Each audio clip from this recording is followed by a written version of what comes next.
आज हम स्टार्ट करने वाले हैं उसके रेस्ट जो आगे के प्राणायाम है, जिसमें थर्ड प्राणायाम है उज्जाई प्राणायाम। ठीक है, तो उज्जाई प्राणायाम कैसे करते हैं उसके विषय में आज हम देखते हैं। तो इसमें क्या करना है, नासाभ्याम वायुम आकृष्य मुख मध्य च धारियेत। ठीक है, क्या करना है, नासिका से वायु को आकृष्य करना है, मतलब कि वायु को लेना है। मुख मध्य च धारियेत, क्या बोला है कि मुख के मध्य में उसको क्या करना है, धारण करना है, कुंभक करना है, इस तरह से उसमें बोला है। ठीक है, हृदयालाभ्याम समाकृष्य वायु वक्त्रे च धारियेत। ठीक है, मुख के मध्य में पहले उसको धारण करना है, फिर उसको हृदय तक कंठ और हृदय से उसको आकृष्य करते हुए, मतलब कि जैसे हम उज्जाई प्राणायाम करते हैं तो क्या करते हैं, जब हम वायु को धारण करते हैं तो उस समय हमें कैसे हम वायु को धारण करते हैं, जिससे कि हमारा कंठ और हृदय में स्पर्श हो रहा हो, इस तरह से हमें क्या करना है, वायु को धारण करना है, आकृष्य करना है, पूरक करना है। ठीक है, फिर उसके बाद क्या करना है, वायु वक्त्रेता धारियेत। उसके बाद क्या कहना है, मतलब कि कुंभक लगाना है। ठीक है, मुखम प्रक्षाल्य संबंध्य कुर्यात जालंधर तथा मुख का प्रक्षालन करना है। प्रक्षालन यानी कि वायु के माध्यम से मुख का प्रक्षालन करना है और फिर जालंधर बंद लगाना है। ठीक है, कुर्यात जालंधर बंद तथा आसक्ति कुंभकम कृत्वा धारियेत विरोधता। ठीक है, हमें क्या करना है, जितनी यथाशक्ति हमें क्या करना है, कुंभक करना है, विघ्न रहित इसको धारण करना है। विघ्न रहित कहने का मतलब क्या है, जैसे कि हम सूर्य भेदी प्राणायाम में क्या कह रहे थे कि तब तक हमें धारण करना है जब तक हमारे बाल और नाखून से भी पसीना ना आ जाए। ठीक है, लेकिन यहाँ पे उज्जाई प्राणायाम में ऐसा नहीं बोला गया। उज्जाई प्राणायाम में यथाशक्ति आपको धारण करना है, जब तक आप धारण कर पा रहे हैं, बिना किसी विघ्न के। पूर्व विधि में जिस तरह से कुंभक बताया गया है उस तरह से आपको क्या करना है, कुंभक करना है। उज्जाई कुंभकम कृत्वा सर्व कार्याणि साधियेत। उज्जाई प्राणायाम से क्या होता है, सभी सिद्धियां, सभी कार्य क्या हो जाते हैं, सिद्ध हो जाते हैं। साधन जो सभी कार्य, जो भी कार्य है वो सभी कार्य क्या होते हैं, सिद्ध होते हैं, ऐसा यहाँ पे बताया गया है। ठीक है, एक बार और देखते हैं इसको। इसमें बोला गया है कि नासा छिद्र से, दोनों नासिका से हमें वायु को क्या करना है, धारण करना है, पूरक करना है। पहले उसको मुख में ले जाके रखना है। ठीक है, वायु को जो आपने नाक से धारण किया उसको मुख में ले जाके रखना है, फिर उसके बाद उसको धीरे धीरे कंठ और हृदय में स्पर्श कराते हुए उसको अंदर ले जाना है। फिर आपको कुंभक करना है, कैसे, जालंधर बंद के द्वारा कुंभक करना है। कुंभक आपको कैसे करना है, यथाशक्ति करना है, जितने आपकी शक्ति है उतना आपको कुंभक करना है। और फिर क्या करना है, बिना किसी विघ्न के। ठीक है, बिना किसी विघ्न के कहने का क्या मतलब है कि कोई विघ्न ना आए, मतलब कि उसमें कोई बाधा उत्पन्न ना हो या कोई कष्ट आपको ना हो, इस तरह से बिना किसी विघ्न के आपको क्या करना है, कुंभक करना है। और इस जो प्राणायाम है उसे हम क्या कहते हैं, उज्जाई प्राणायाम कहते हैं, जिससे सभी तरह के जो कार्य है वो क्या होते हैं, सिद्ध होते हैं। क्लियर है जी।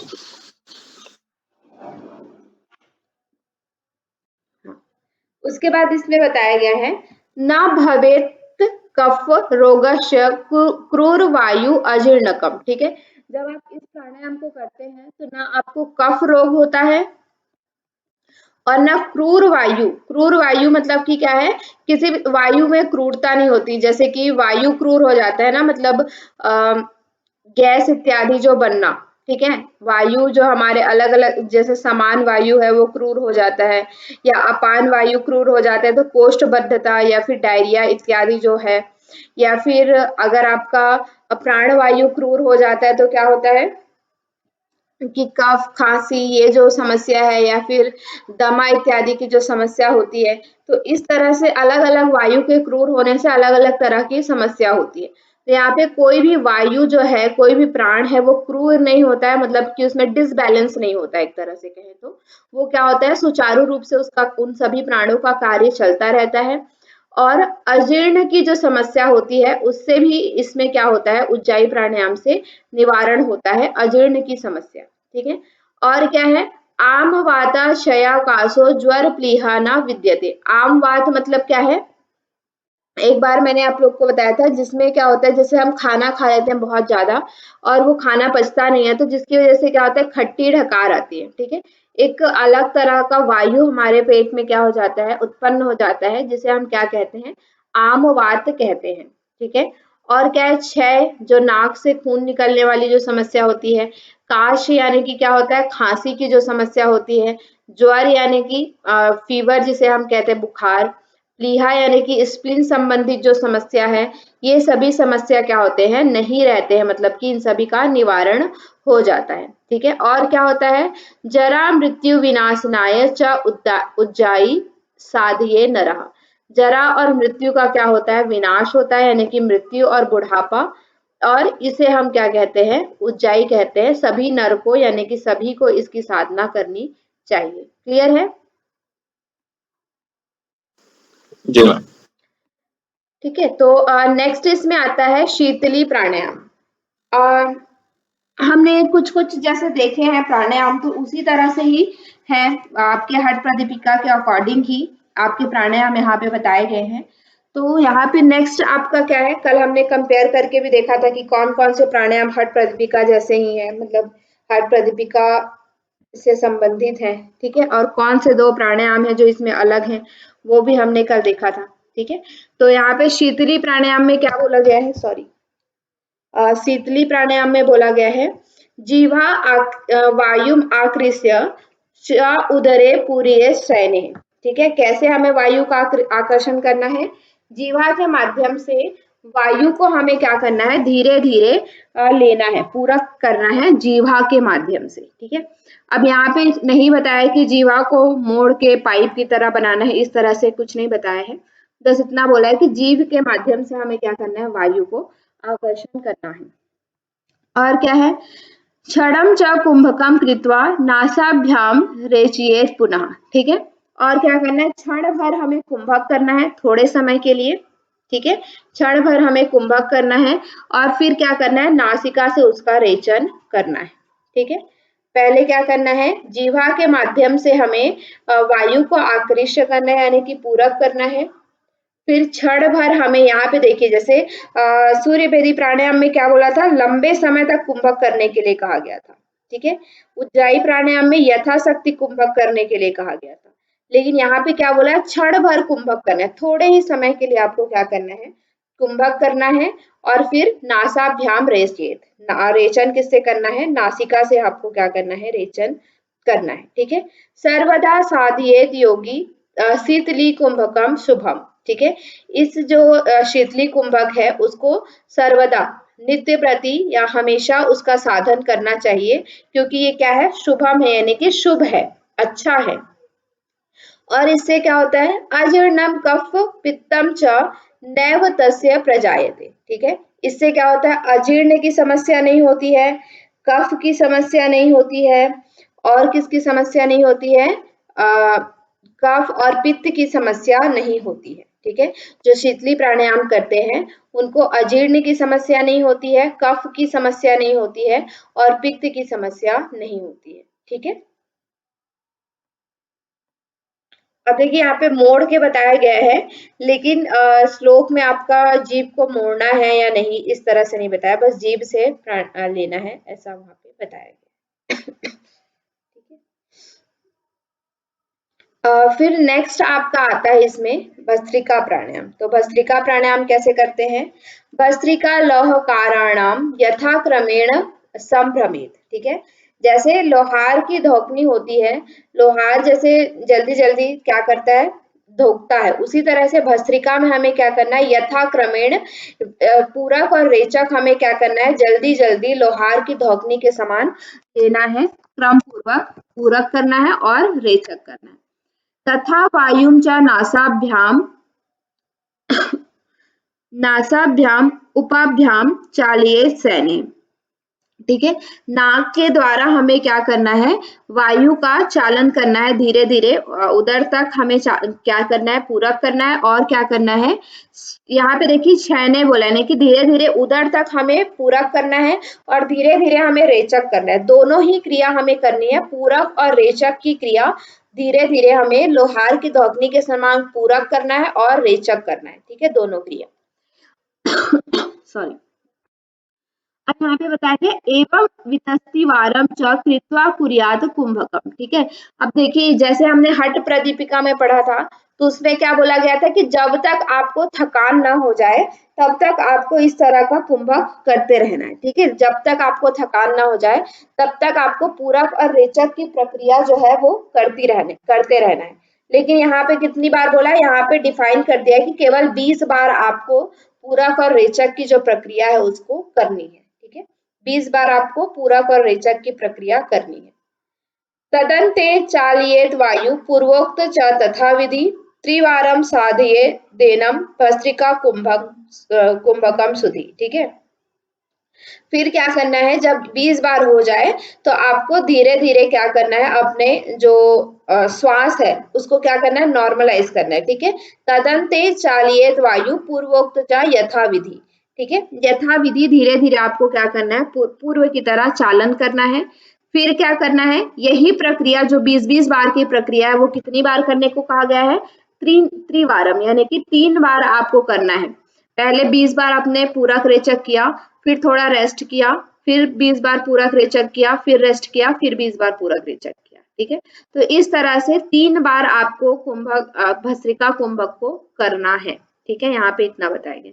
अच्छा, आपको याद है कि भस्त्रिका कुंभक हट प्रदीपिका में कैसे बताया गया था, क्या डिफरेंस है दोनों में?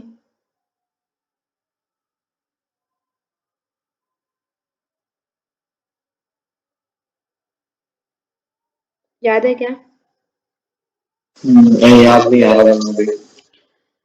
हाँ, तो वहां पे ये बोला गया था कि भस्त्रिका कुंभक, एक तो ये कि 20 बार करना है ऐसा डिफाइन नहीं था, वहां पे बोला गया था कि जब तक आपको थकान ना हो जाए तब तक आपको करना है। ठीक है, उसके बाद वहां पे क्या बोला था कि जैसे ही आपको थकान हो, कि आपको लगे कि अब हम ये पूरक रेचक नहीं कर सकते, तब उस समय लास्ट में एक बार आपको सूर्य भेदी प्राणायाम करना था, जिसमें आपको राइट से इनहेल करना था, फिर कुंभक करना था और लेफ्ट से एक्सेल करना था।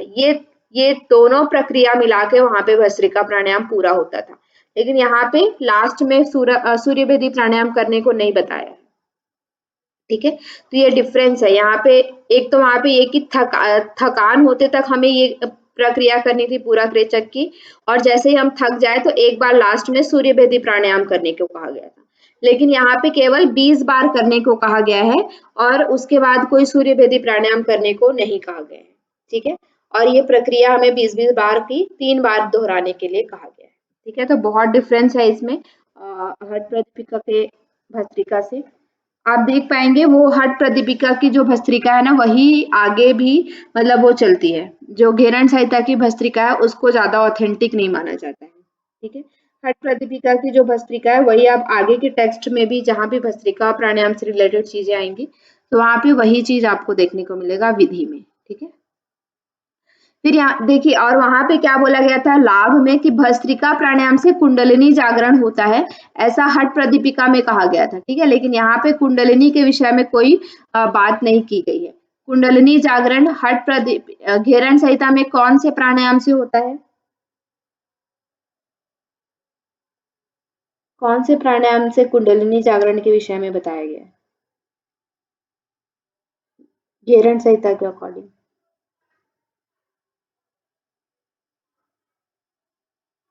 सूर्यदेवी का भी बोला है। हाँ, सूर्य भेदी में ही बोला है, भस्त्रिका में नहीं बोला है घेरण संहिता में। ठीक है, जी। हठ प्रदीपिका में भस्त्रिका में बोला है। अब यहाँ पे इसका लाभ क्या बताया गया है, न च रोगो न च क्लेश आरोग्यम च दिने दिने। ठीक है, न रोग होता है न क्लेश होता है, और प्रतिदिन हम क्या होते जाते हैं, दिन प्रतिदिन जब नित्य प्रति इसका अभ्यास करते हैं तो आरोग्य की प्राप्ति होती है। ठीक है, यहाँ पे विशेष लाभ नहीं बताया गया है इसका कुछ भी। चलिए,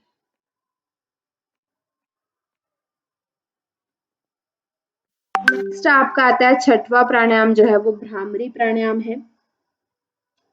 ठीक है, भ्रामरी प्राणायाम में बोला गया है अर्धरात्रे गते योगी जंतु नाम शब्द वर्जिते। ठीक है, कब इस प्राणायाम को करने के लिए कहा गया है? आधी रात में, अर्धरात्रि में। ठीक है, अर्धरात्रि में जब सभी प्रकार के जीव जंतुओं की जो आवाज है वो क्या हो जाती है? शांत हो जाती है। ठीक है, सभी तरह के जीव जंतुओं की जो आवाज है वो शांत हो जाती है, उस समय हमें क्या करना है? इस प्राणायाम भ्रामरी प्राणायाम को करने के लिए कहा गया है। कैसे करना है? कर्णो निधाय हस्ताभ्याम कुर्यात पूरक कुंभकम। ठीक है, कर्ण को क्या करना है? अपने हाथों से बंद करना है। ठीक है, और क्या करना है? पूरक और कुंभक करना है। ठीक है, कानों को हाथों से बंद करना है और पूरक और कुंभक करना है। फिर क्या करना है? श्रृणुयाम दक्षिणे कर्णे नाद अनंतरम शुभम। ठीक है, अब आपको दाहिने कान से, दक्षिण करने यानी कि दाहिने कान से आपको क्या करना है? सुनना है। क्या? नाद को सुनने का प्रयास करना है। ठीक है, अब इसमें जैसे कि हमने हठ प्रदीपिका में क्या देखा था?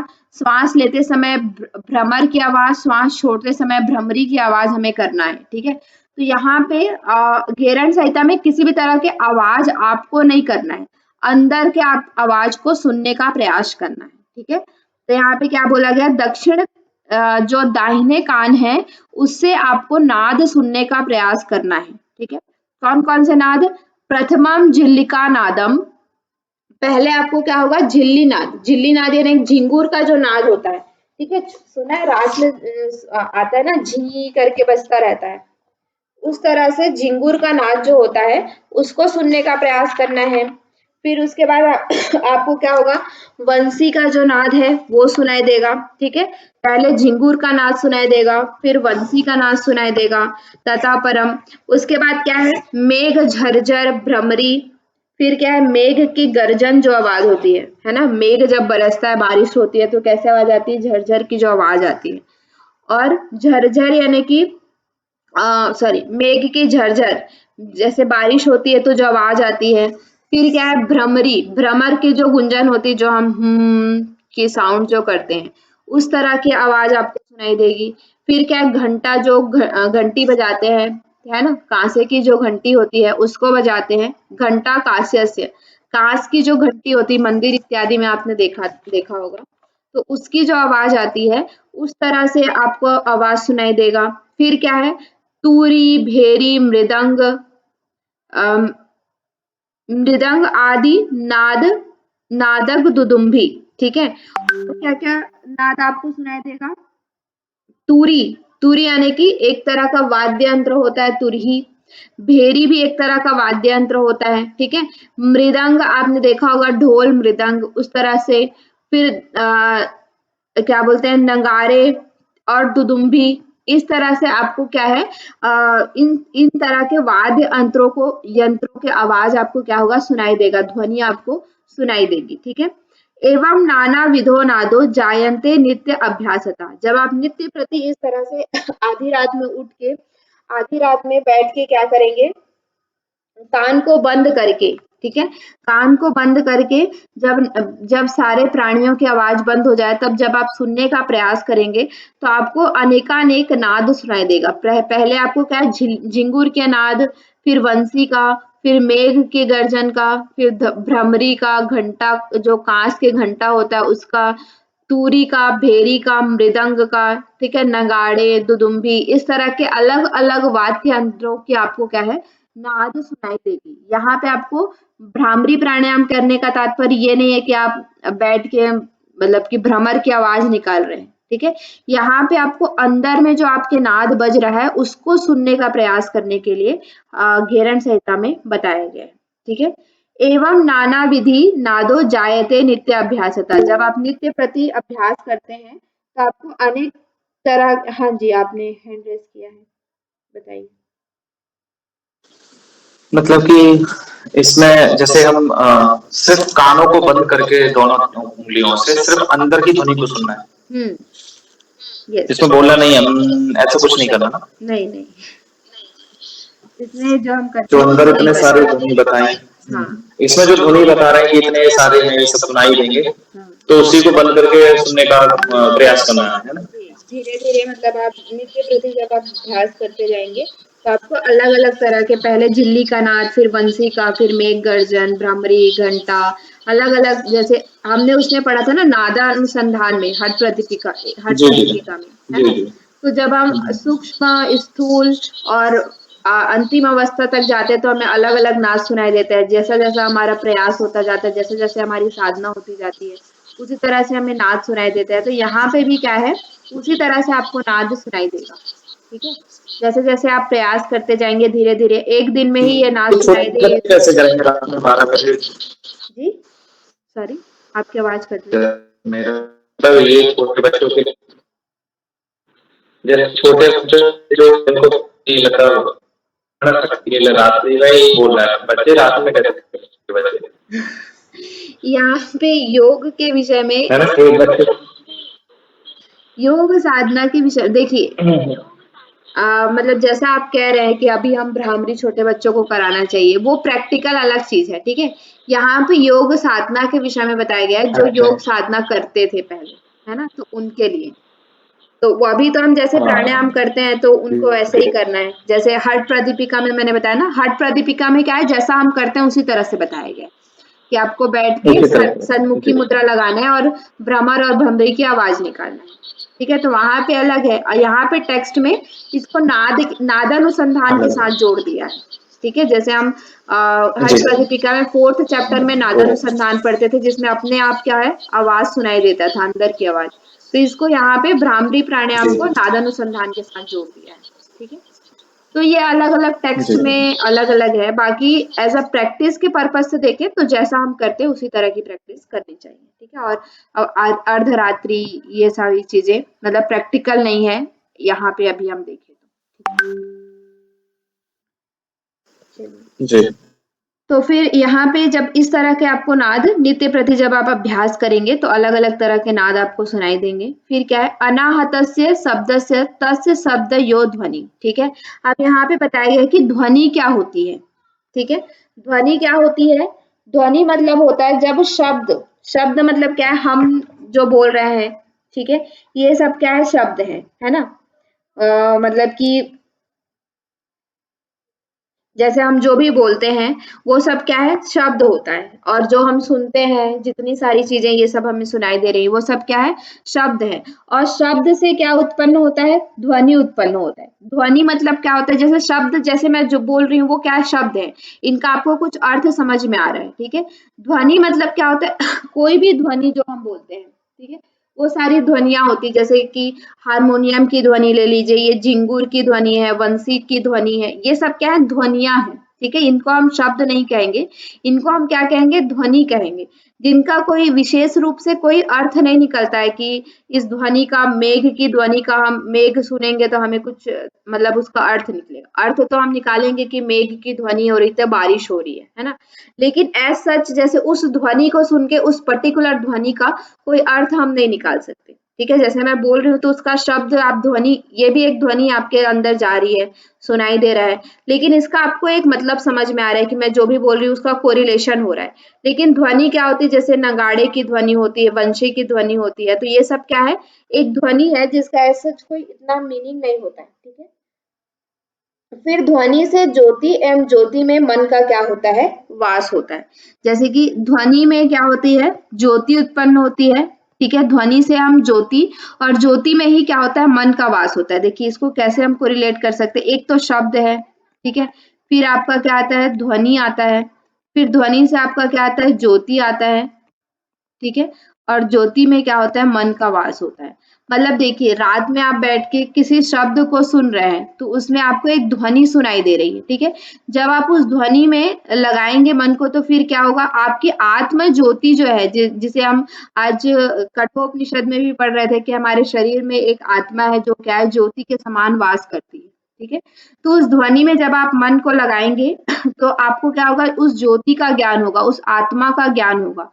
और उस आत्मा में ही क्या होता है आपका मन का वास होगा जब आप इस तरह से भ्रामरी प्राणायाम करेंगे तो जब हम हठ प्रदीपिका में हमने देखा था क्या कि नादा अनुसंधान में लय लय करना, यानी कि मन को क्या करना, उस ज्योति में पूरी तरह से विलीन कर देना।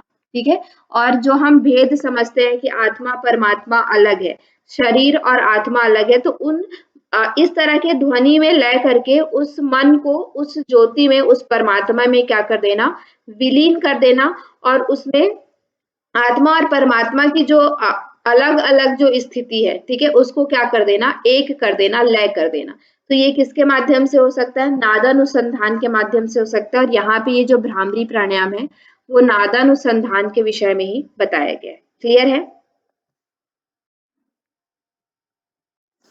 जी। ठीक है, और जब क्या होता है, जो ये मन है उसका विलय हो जाता है, ठीक है, जैसा हम बोल रहे हैं कि मन को क्या करना है, लय करना है। ठीक है, यहाँ पे बोला गया है तन मनो विलयम याति तद विष्णु परम पदम। उस मन को हमें कहाँ पे विलीन करना है, उस मन को हमें विष्णु के परम पद में। ठीक है, क्योंकि ये देखते हैं, ये जो ग्रंथ है वो थोड़ा विष्णु संप्रदाय से रिलेटेड है। ठीक है, तो इसमें देवता इत्यादि के विषय में बोला जाता है।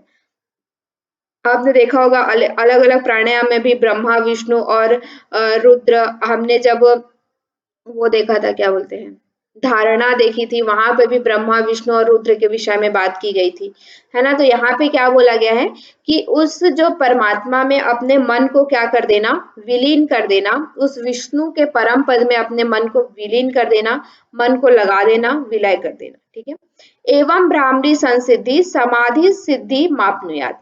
इस तरह से जब आप भ्रामरी की सिद्धि हो जाती है, अलग अलग नाद सुनाई देता है, और उस नाद में आप अपने आप को पूरी तरह से विलीन कर देते हैं, लय कर देते हैं, तो इससे क्या होते हैं, समाधि की सिद्धि होती है। ठीक है, यहाँ पे ये बहुत इंपॉर्टेंट है, भ्रामरी प्राणायाम से समाधि की सिद्धि होती है। उसे उसके बाद यहाँ पे एक बताया गया है कि जब से क्या है कि 8 गुना अच्छा ध्यान है।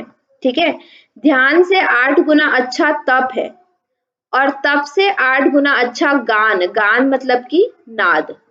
यहाँ पे गान का मतलब क्या है, नाद है। गानात तत्परम नाही, और नाद से ऊपर कुछ भी नहीं है। ठीक है, नाद के ऊपर क्या है, कुछ भी नहीं है। पहले क्या बोला गया है, आप जप करते हैं, जो हम माला जप करते हैं, ठीक है, उससे अच्छा क्या है, ध्यान है। ध्यान जो हम बैठ के ध्यान करते हैं, और ध्यान से भी 8 गुना अच्छा क्या है, तप है। तप मतलब कि क्या है, जो अलग अलग तरह के हम, जैसे ब्रह्मचर्य अवस्था में है तो ब्रह्मचर्य का तप कर रहे हैं, गृहस्थ अवस्था में तो गृहस्थ का तप कर रहे हैं। ठीक है, तो ध्यान से भी अच्छा क्या है, तप है, कि अपने कर्तव्यों को का पालन करना। तप का मतलब क्या है, अगर हम देखें तो कष्टों को सहन करते हुए अपने जो कर्तव्य है उनका पालन करना तप है ना। तो यहाँ पे ध्यान से भी उत्तम क्या बताया गया है, तप बताया गया है।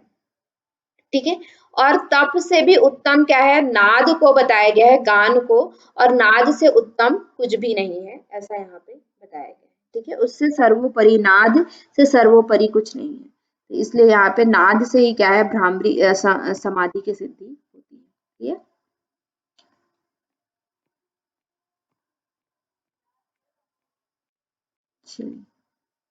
नेक्स्ट आपका आता है यहाँ पे 7th नंबर पे मूर्छा प्राणायाम। ठीक है, मूर्छा प्राणायाम में क्या होता है, सुखेन कुंभकम कृत्वा मनस्य भ्रुवंतरम संत संत्यज्य विषया सर्वान मनोमूर्छा सुखप्रदा। ठीक है, इसमें क्या करना है आपको, सुख पूर्वक क्या करना है, कुंभक करना है। अब पूरक कैसे करना है इसके विषय में यहाँ पे नहीं बताया गया है। सुख पूर्वक आपको क्या करना है, बैठ जाना है, और बैठ करके कुंभक करना है। ठीक है, किसी भी तरह से पूरक करके आपको क्या करना है, कुंभक करना है।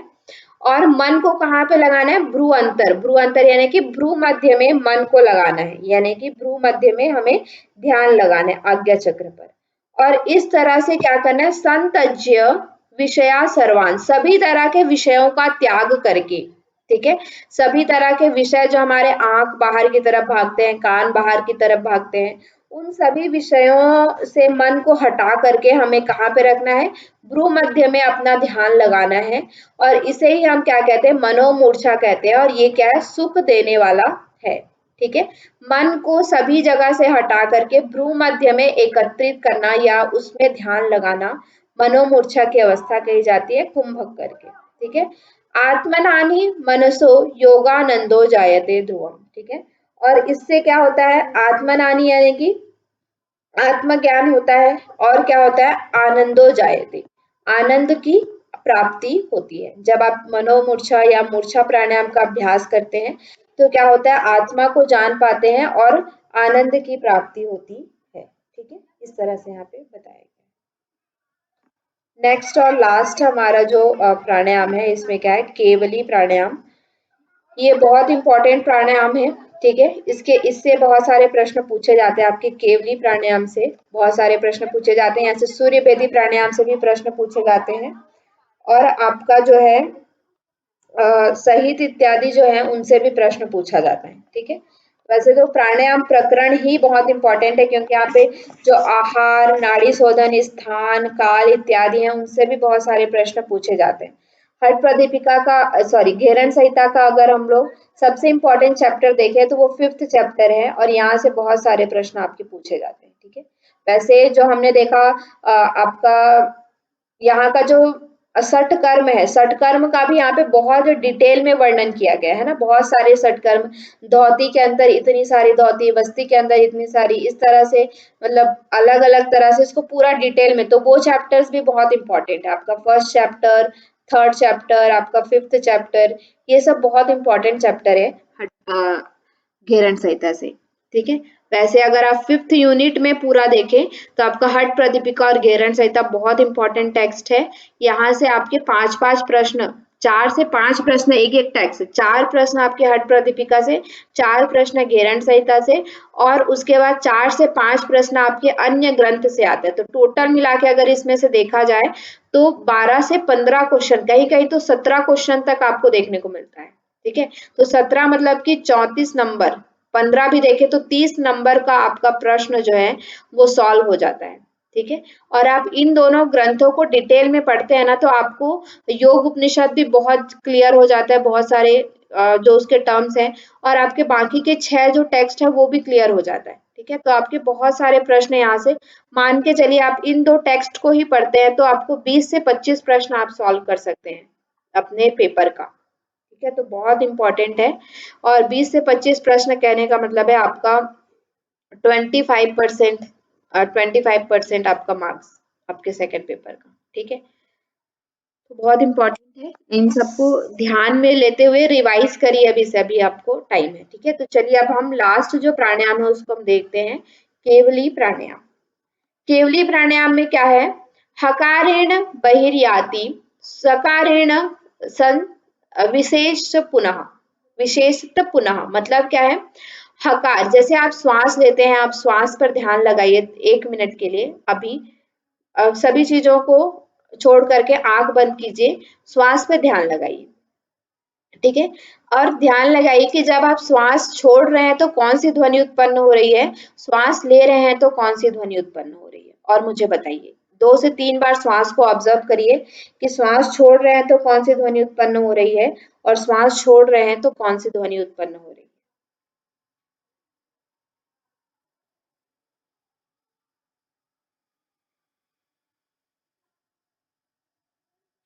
अगर आपको पता चल जाए तो अनम्यूट करके बताइए कि क्या कौन सी ध्वनि है।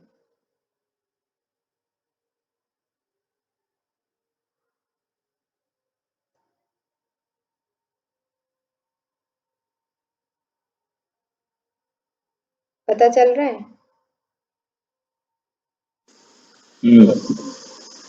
कौन सी ध्वनि? सो टाइप की और हाँ। हाँ, सो और हा, है ना? कैसे, किसमें सो हो रहा है और किसमें हा हो रहा है? जब पूरक कर रहे हैं, श्वास अंदर भर रहे हैं। तो उस समय क्या हो रहा है? हाँ टाइप की ध्वनि आ रहा है, लैट टाइप की, हाँ लैट। सो श्वास भर रहे हैं तो हा या सा? सो है ना, भरते समय सो, एक्सेल करते समय हाँ। ठीक है, तो वही चीज यहाँ पे बोला गया, देखिए हकारेण बहिर्याति, जब आप श्वास को छोड़ते हैं, बहिर्गमन करते हैं, ठीक है, रेचक करते हैं, उस समय क्या ध्वनि उत्पन्न हो रही है, हकार की ध्वनि उत्पन्न हो रही है।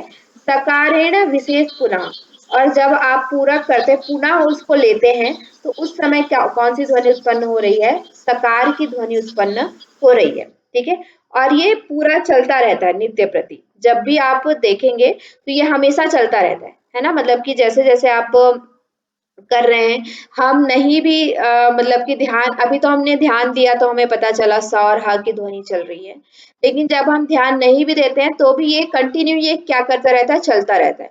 लेकिन जब हम इसमें ध्यान लगाते हैं तो वही क्या हो जाता है, केवली प्राणायाम एक तरह से। जब आप इसको कंटिन्यू ध्यान आप लगा लेते हैं तो वही आपका केवली प्राणायाम है।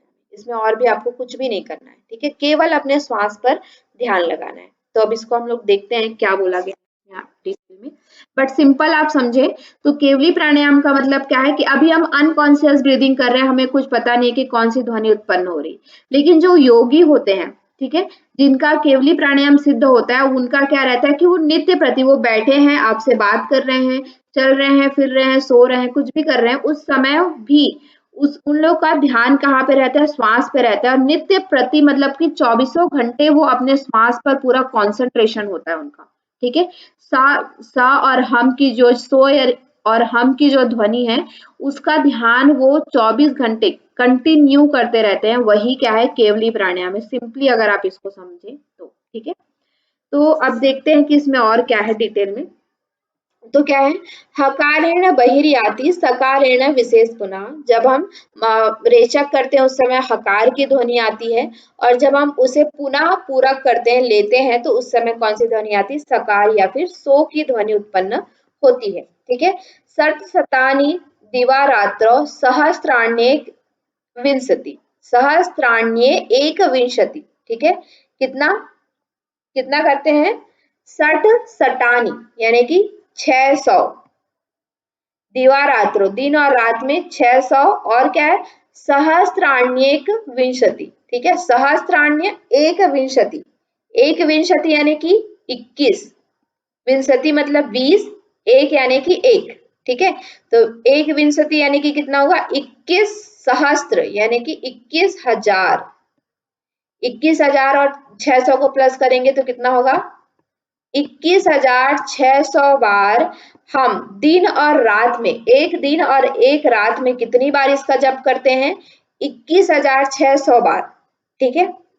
यहाँ पे यही लिखा हुआ है।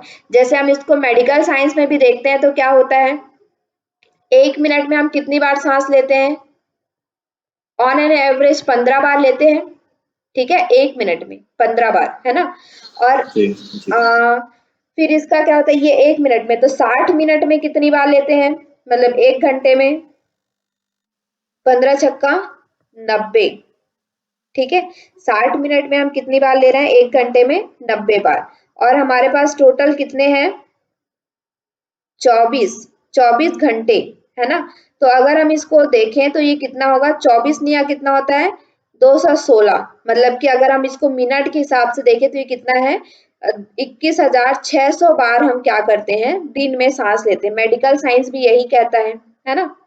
मेडिकल साइंस में अगर हम देखते हैं तो भी यही कह रहा है। और शास्त्र में भी हमारे क्या कहा जा रहा है, पहले ही शास्त्र में बता दिया गया है कि आप दिन भर में कितनी बार सांस लेते हैं और छोड़ते हैं, 21,600 बार सांस लेते हैं। और आप मेडिकल साइंस में भी अभी आप जाके देखेंगे तो वहां पे भी यही काउंट आपको मिलता है, ठीक है, कि 21,600 बार हम क्या करते हैं, सांस लेते हैं।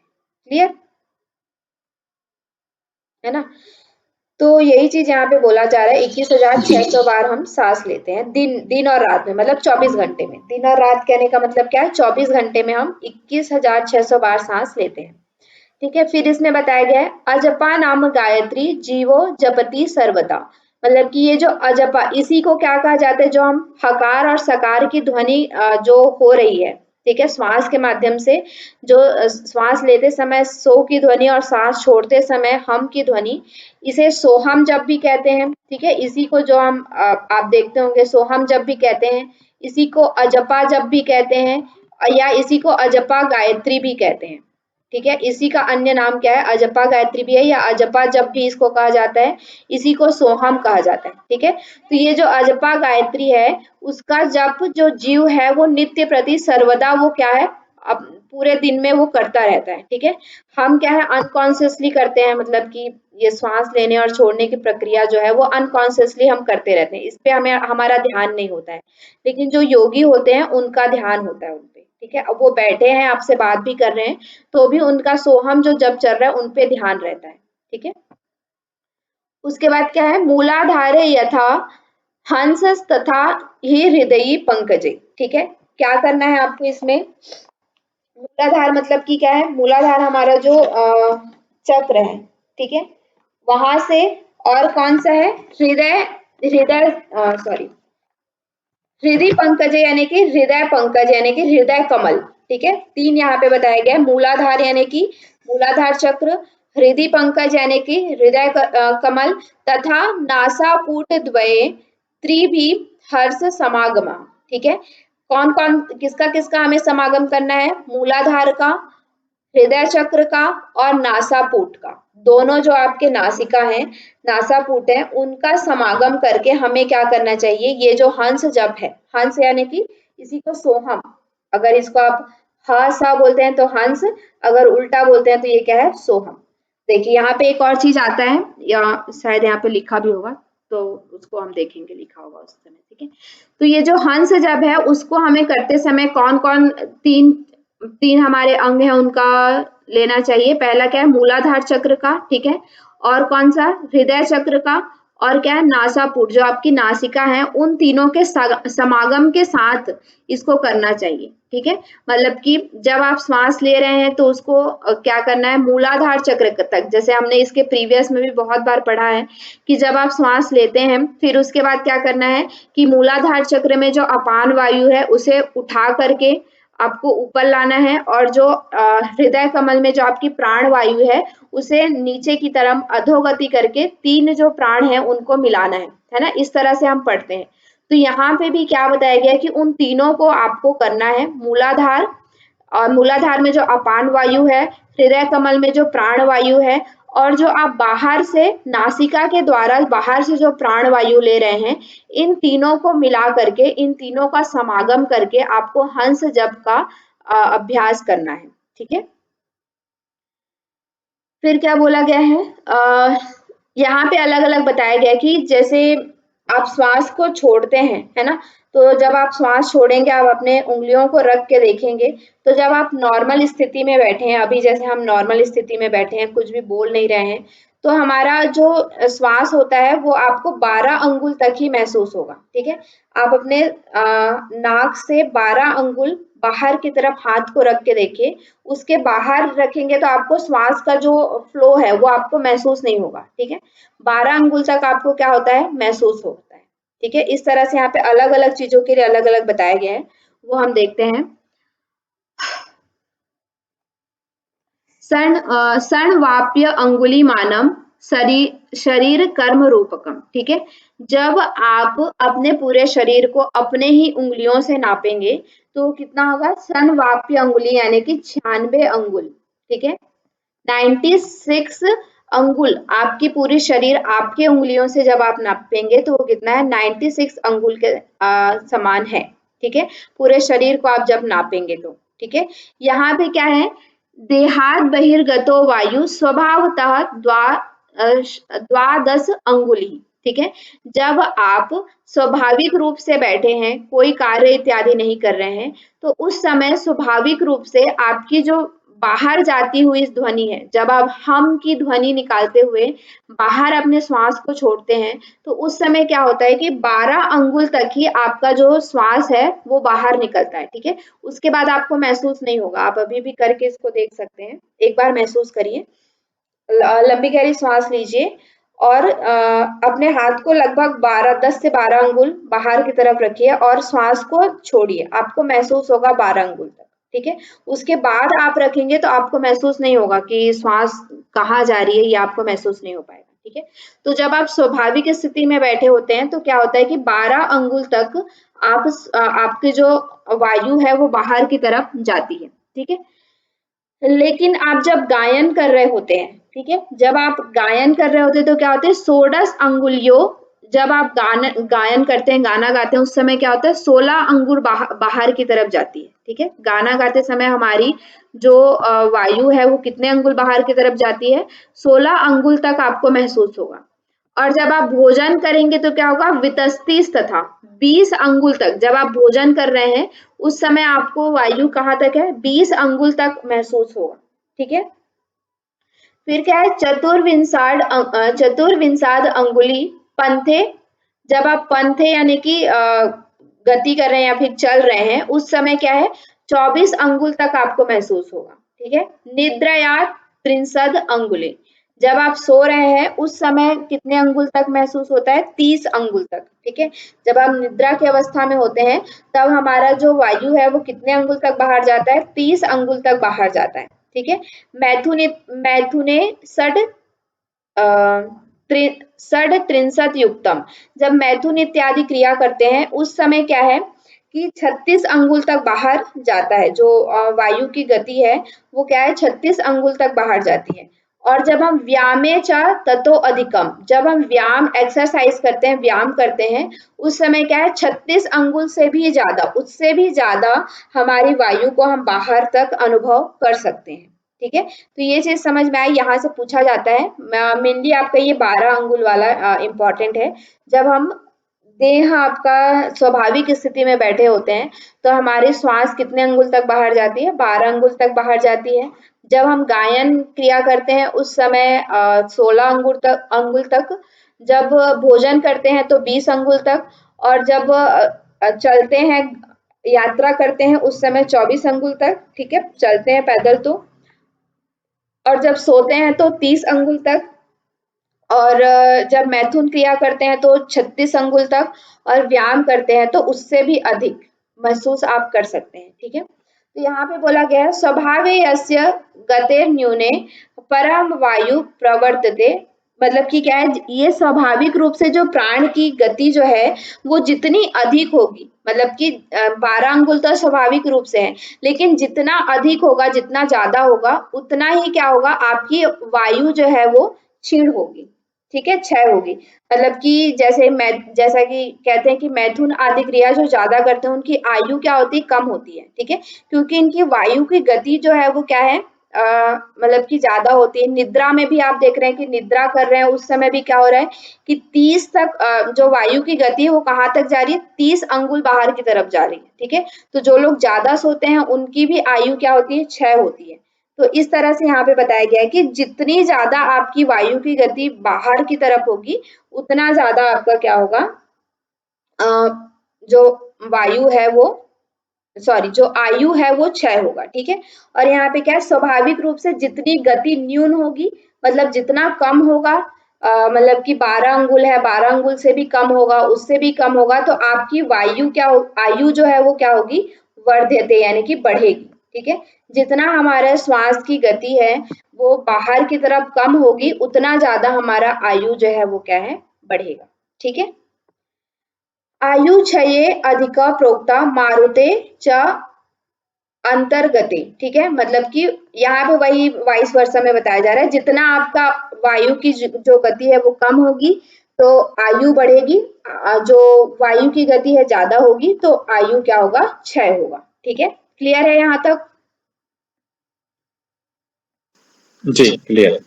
ठीक है, तो यहाँ पे बताया गया है तस्मात् प्राणे स्थिते देहे मरणम नैव जायते। ठीक है, जब तक हमारे प्राण जो है वो शरीर में स्थित रहता है तब तक क्या होता है कि मरण नहीं होता, मतलब कि मृत्यु नहीं आती है। ठीक है, जब तक हमारे प्राण स्थित रहते हैं हमारे शरीर में तब तक हमारी क्या होती है, मृत्यु की अवस्था नहीं आती है। ठीक है, और क्या बोला गया है, वायुना घट संबंधे भवेत केवल कुंभकम। और ये जो यही वायु है वो घट घट यानी कि क्या है, हमारा शरीर, शरीर से संबंधित है। और इसी वायु को हम क्या कहते हैं, केवल कुंभक के अंतर्गत लेते हैं। ठीक है, जो हम श्वास की प्रक्रिया, जो हम सोहम और सोहम की जो प्रक्रिया कर रहे हैं, सकार और हकार की प्रक्रिया करते हुए जो हम श्वास ले रहे हैं और छोड़ रहे हैं, यही क्या है, केवल कुंभक है। ठीक है, इसी पे आपको ध्यान लगाना, इसी पे मतलब कि कंसंट्रेट करना, इसी पे मतलब कि इसका जो जैसे हम अनकॉन्शियस ब्रीदिंग कर रहे हैं तो जितना ज्यादा हम इस पे कॉन्शियस होंगे, जितना ज्यादा हम इसको ध्यान से करेंगे, तो यही हमारा क्या है, केवल कुंभक की विधि यहाँ पे बताई गई है। ठीक है, अब उसके बाद क्या बोला गया यहाँ पे, यावत जीवम जपे मंत्र जपा संख्ये केवलम। ठीक है, जब तक क्या है कि जो ये शरीर है, ठीक है, हमारा जो शरीर है वो जीवित रहता है, या जब तक हम जीवित रहते हैं तो हम इसको क्या करते हैं, ये जो संख्या है मंत्र, जो सोहम की जो ये मंत्र संख्या है, उसको हम नित्य प्रति क्या करते रहते हैं, जपते रहते हैं। ठीक है, और इसी को मतलब केवल हम इसी का जप करते रहते हैं जब तक ये जीव हमारे शरीर में मतलब कि ये जीव है, तब तक वो जीव क्या करता रहता है, ये जो मंत्र है, सोहम का जो मंत्र है, उसको जपता रहता है। ठीक है, अद्यावधि धृतम संख्या विभ्रमम केवली कृते, मतलब कि एक तो है कि हमारा नॉर्मल क्या है 21,600। ठीक है, हम कुछ नहीं कर रहे हैं, मतलब कि उस पे ध्यान इत्यादि नहीं लगा रहे हैं, तो हम नित्य प्रति कितना जप करेंगे, 21,600 बार हम नित्य प्रति जप करते रहेंगे।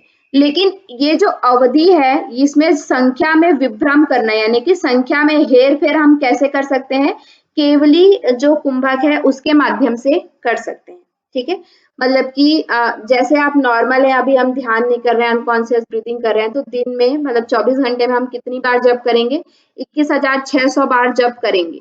लेकिन इस संख्या में विभ्रम करना या इस संख्या में हेर फेर करना हम किसके माध्यम से कर सकते हैं, केवली कुंभक के माध्यम से कर सकते हैं। ठीक है, अतएव ही कर्तव्य केवली कुंभको नरे, इसलिए क्या है कि केवली नर को, यानी कि जो मनुष्य है, उसको केवली कुंभक का अभ्यास जो है वो करना चाहिए। ठीक है, मतलब कि आपने सुना भी होगा शायद कि जितना मतलब कि ऐसा कहा जाता है कि जो ये श्वास है वो क्या है, गिनती में मिला हुआ है, आगे शायद इसका लिखा भी होगा कि जो ये श्वास है वो क्या है, गिनती में मिला हुआ है, जितना मतलब कि जितना कम श्वास हम लेंगे उतने ज्यादा दिनों तक हम क्या रहेंगे, जीवित रहेंगे। ठीक है, तो इस तरह से यहाँ पे बताया जाता है। तो जो ये केवली कुंभक है, उसके माध्यम से हम क्या कर सकते हैं, इसमें हेर फेर कर सकते हैं, मतलब कि इसकी संख्या में हेर फेर कर सकते हैं। अब 21,600 बार हम नित्य प्रति जप रहे हैं, अगर हमने इसको 21,000 बार कर दिया तो 600 हमारे बचते रहे, तो फिर हम और ज्यादा दिन तक जीवित रहेंगे। ठीक है, तो यहाँ पे ऐसे बताया गया है। ठीक है, इसमें हम हेर फेर कर सकते हैं, और किसके माध्यम से कर सकते हैं, केवली कुंभक के माध्यम से कर सकते हैं। ठीक है, केवली च जपा संख्या द्विगुणा च मनोमनी, जो ये केवली संख्या है, मतलब केवली जो जप है, ठीक है, इसमें संख्या में जब आप हेर फेर करते हैं तो फिर क्या होता है कि मनोमनी अवस्था आती है, मन की उन्मनी अवस्था, यानी कि मन का लीन अवस्था, एक तरह से समाधि की अवस्था जिसे हम कहते हैं। मन पूरी तरह से क्या हो जाता है, लीन हो जाता है या शांत हो जाता है, स्थिर हो जाता है। जैसा मन को हम बोलते क्या है कि मन क्या है, चंचल है। ठीक है, वो हमेशा विषयों के साथ क्या करता रहता है, भागता रहता है, अपने जो अन्य इंद्रियां हैं उनके साथ मिल करके वो काम करता रहता है, नित्य प्रति इधर से उधर क्या करता रहता है, वो भागता रहता है। जब अपने मन को हम स्थिर कर लेते हैं तो वही क्या है, एक तरह से मतलब चित्त को स्थिर कर लेते हैं, तो वो अवस्था क्या होती है, मनोमनी अवस्था, जिसमें कि आनंद भाव उत्पन्न होता है। ठीक है, मतलब कि मन को स्थिर कर लिया तो क्या है, वो उन्मनी अवस्था, वो आनंद अवस्था आपको क्या होती है, मतलब कि मिलती है। ठीक है, और ये किसके माध्यम से मिल सकती है, जब केवली कुंभक पर आप ध्यान करते हैं, ये जो सो और हम की ध्वनि है उस पर आप मन को लगाते हैं तब। ठीक है, इसमें क्या है, नासाभ्याम वायुम आकृष्य केवलम कुंभकम चरेत एकादि चतुष्ट एकाधिक चतुष्टि धारियेत प्रथमे दिने। ठीक है, आपको अब इसके मतलब कि उसमें बताया गया है कि इसको कैसे करना है। तो क्या करना है कि दोनों नासिका से आपको वायु को क्या करना है, आकृष्य करना है, यानी कि पूरक करना है। ठीक है, दोनों नासिका से आपको पूरक करना है। केवलम कुंभकम चरित, और केवल कुंभक को आपको करना है। केवल कुंभक कहने का मतलब है कि स्व और हम की ध्वनि। ठीक है, स्व और हम की ध्वनि को आपको ध्यान में रखते हुए करना है। और क्या है, एकाधिक चतुष्टि, एक अधिक चतुष्टि, यानी कि 64 बार आपको क्या करना है, चतुष्षष्टि यानी कि 64 बार आपको क्या करना है, धारण करना है। पहले दिन आपको सिर्फ 64 बार तक कुंभक करना है। ठीक है, केवली अष्टधा कुर्याद यामे यामे दिने दिने। अब इसको ये बताया गया कि कितने कितने बार इसको करना है। ठीक है, जो ये केवली कुंभक है, पहले दिन आपको क्या करना है, 64 बार धारण करना है, लेकिन इसको हर 3-3 घंटे में आपको करना है, दिन में। ठीक है, हर 3-3 घंटे के बाद। याम याम मतलब क्या होता है, याम मतलब क्या होता है, 3 घंटे को क्या बोला जाता है? एक याम। ठीक है, तो एक याम मतलब 3 घंटा। तो हर 3-3 घंटे के बाद आपको ये केवली कुंभक का अभ्यास करना है। ठीक है, फिर क्या है? यथा व पंचधा कुर्यात तत्कथायामिते। अगर आप 3-3 बार करेंगे 24 घंटे में तो कितनी बार होगा? 3-3 घंटे में करेंगे तो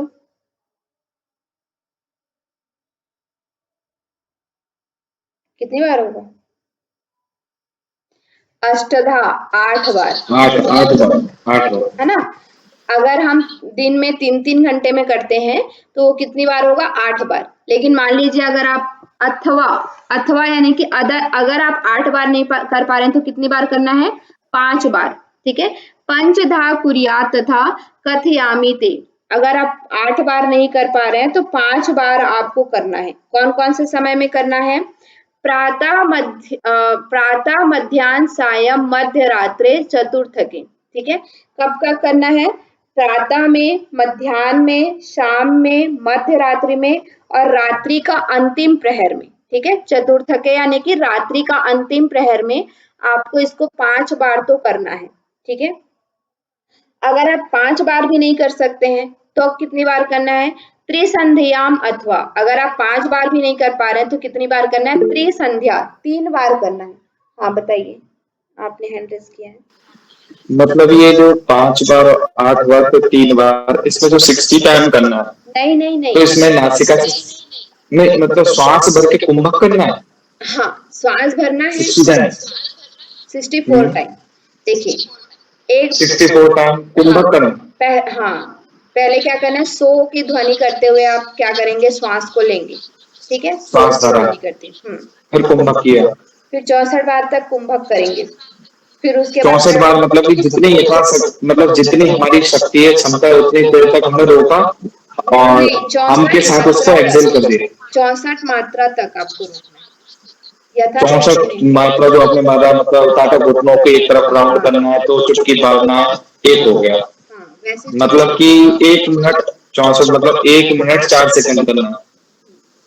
ठीक है, फिर उसके बाद क्या है कि रेचक करते हुए क्या है? हम की ध्वनि करते हुए रेचक। एक प्रश्न और मैम 64 बार जो बोला तो मतलब 64 बार मतलब कि 64 सेकंड का एक बार करना है कि उसको 64 टाइम करना है?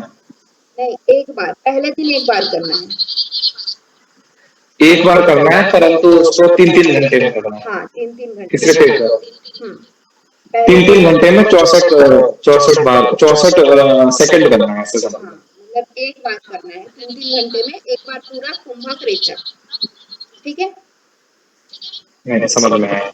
पूरक रेचक तो सो के साथ में हमने पूरक कर लिया, हाँ, फिर रेचक कर दिया, फिर एक बार सांस भरी और फिर हमने 64 मात्रा कुंभक कर लिया। नहीं, सो करते हुए पूरक करेंगे। ठीक है, फिर उसी श्वास को अंदर रोकिए 64 मात्रा तक। 64 मात्रा तक फिर हम करते हुए आपको रेचक करना है। रेचक कर दिया, तो ये हर 3 घंटे में एक बार करें। एक बार, पहले दिन की बात की जा रही है, बाद में फिर इसका मात्रा आपको बढ़ाना है। पहले दिन आपको एक एक बार करना है। ठीक है जी, ठीक है। तो फिर यहाँ पे बोला गया है कि पहले आपको 8 बार करना है, मतलब कि दिन में 8 बार करना है। लेकिन अगर आप 8 बार भी नहीं कर पा रहे हैं तो आप कितनी बार करेंगे? 5 बार करेंगे। ठीक है, 8 बार नहीं कर पा रहे हैं तो 5 बार करेंगे। कौन कौन समय में? प्रातः, मध्याह्न, सायं, मध्य रात्रि और रात्रि का अंतिम प्रहर, जिसको हम लोग 4 बजे 3-4 बजे जो हम बोलते हैं उस समय। ठीक है, अगर आप मान लीजिए कि 5 बार भी नहीं कर पा रहे हैं तो आपको 3 बार तो करना है। 3 बार कौन कौन सा? त्रिसंध्या जो हम करते हैं। ठीक है, त्रिसंध्या जो हम करते हैं उन तीन संध्या के समय हमें क्या करना है? 3 बार इसको करना है प्रत्येक दिन। ठीक है, वैसे तो 8 बार को श्रेष्ठ बताया गया है, लेकिन हर कोई 8 बार अगर नहीं कर पा रहा है तो 5 बार करेगा। अगर 5 बार भी नहीं कर पा रहे तो कितनी बार करेगा? 3 बार करेगा। ठीक है, दिन में 3 बार। अब उसके बाद क्या है? पंचवारम दिने वृद्धि रेकम च दिने दिने। ठीक है, पहले दिन कितनी बार बोला? एक बार करने को बोला। फिर हर बार क्या है? हर दिन आपको क्या करना है? 5-5 बढ़ाते जाना है। ठीक है, जैसे पहले दिन हमने एक बार किया तो दूसरे दिन हम कितनी बार करेंगे? एक टाइम पे एक बार किया है पहले दिन, ठीक है, एक एक बार मतलब, तो दूसरे बार हम दूसरे दिन कितनी बार करेंगे, 5 बार, 5 बार और बढ़ा देंगे, मतलब दूसरे दिन कितनी बार करेंगे, 6 बार करेंगे, ठीक है। फिर तीसरे दिन कितने बार करेंगे, 11 बार करेंगे।